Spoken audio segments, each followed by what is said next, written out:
Hello everyone, welcome to Barry's Book Reviews. This is episode number 10. Today I'm reviewing The Hen Who Dreamed She Could Fly by Hwang Sun-mi. The Korean title is 마당을나온암탉, which translates as something like The Hen Out of the Yard. I'll come back to the name a little bit later. And it's a fable for children and adults, which tells the story of its hen protagonist who names herself Sprout and dreams of a richer, brighter future. It was first published in Korea in the year 2000. Since then, it has gone on to sell more than 2 million copies in Korea. It was adapted into an animated film that also proved to be a significant hit with the home audience in 2011. It actually broke Korean box office records for animated films, earning nearly 7 billion won in its first month of release. It's also been translated into over 20 languages and published around the world. The English translation comes from the translator of Shin Kyung-suk's Please Look After Mom. The translator is Kim Ji-young, who's translated Please Look After Mom and several other titles which I've reviewed and will review in coming episodes. And the English translation was published in 2013. I can't believe it's been almost a decade since I first read this book, but time flies. And it's easy to see why the publishers, it was published by Penguin, and it's very easy to see how they might have been hoping to achieve an international bestseller along the lines of Please Look After Mom. You know, both books are about motherhood, and they share some other similarities, and there's they both have a universal appeal to them. And I think this book was very successful in its English translation. Hwang is a very successful writer here in Korea, and this is still her most successful work. She was born in 1963 and is, or has been until recently, a professor as well as an author. I was actually lucky enough to interview her a few years ago. You can see the video for that interview on the YouTube channel. And during the interview, she told a very charming story, but one that's, I'm sure she repeats quite often. You can actually, it's in her bio on Goodreads and Wikipedia and places like that. But she says that she was unable to attend middle school because her family were quite poor. But thanks to a kind teacher who took pity on her and gave her a key to an empty classroom, she could go to the school and read books whenever she wanted. And she says, attributes this story as to being when she developed her love of reading and wanted to become a writer, specifically of children's books.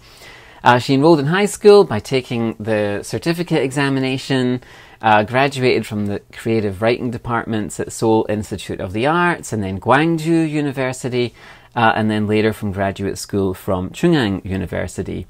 I think she currently lives in Seoul and is still, or at least was up until quite recently, an adjunct professor at the Faculty of Literature in Seoul Institute of the Arts. Her writing career actually began in 1995, and since then she's published over 40 books in various genres. She has another fable translated into English called The Dog Who Dared to Dream, and also a novel called Miracle on Cherry Hill has been translated. I'll try and review those in future episodes. They're both just as charming as today's book. She said she was specifically inspired to write The Hen Who Dreamed She Could Fly by her dying father. When he was on his deathbed, he said, "I wish I could see spring come around one last time." This inspired her to write the life of an ordinary person. She made her person a hen to represent ordinary people who don't have much power and don't have any weapons, as it were. She says, "I wanted to show the intensity of the hen's life and convey a message that the worth of a human being, whether they are great or not, is the same for each and every one." So, why has The Hen Who Dreamed She Could Fly been such a big hit? What is its appeal? In the manner of Charlotte's Web, it tells a story of a tenacious hen named Sprout who is dissatisfied with her life. Every day she dreams of a more fulfilling life in the barnyard she glimpses beyond the coop in which she's confined. Most of all, she yearns to be a mother and to finally be able to hatch one of her own eggs. Sick with depression, Sprout eventually escapes to the barnyard, but is pained to discover that most of the farm animals there ignore or abuse her. Another outsider, a mallard duck called Straggler, saves her from the clutches of the novel's villain, a vicious weasel, and the two strike up a touching friendship.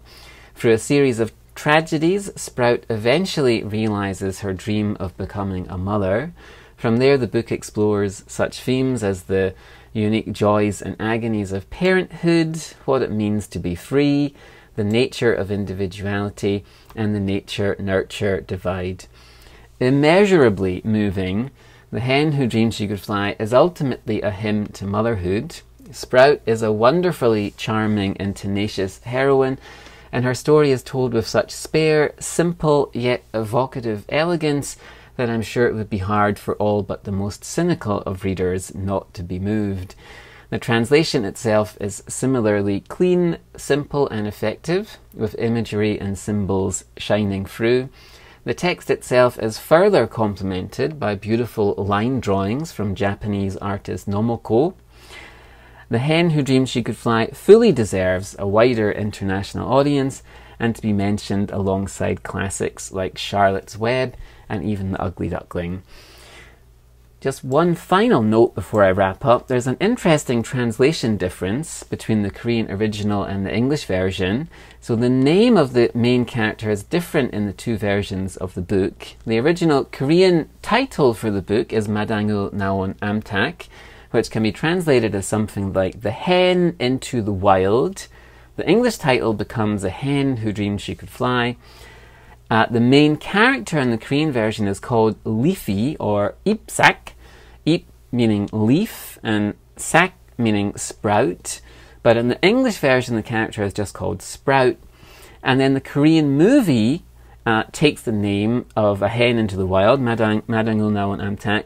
The English version of the movie is called Daisy, A Hen into the Wild, the character's name becoming Daisy in the English movie version, and the title becoming a closer translation of the Korean title. So I guess these sort of differences in the names, it's just one of those sort of interesting quirks of translation. Anyway, today's book was The Hen Who Dreamed She Could Fly by Hwang Sun-mi, and it's charming and well worth picking up.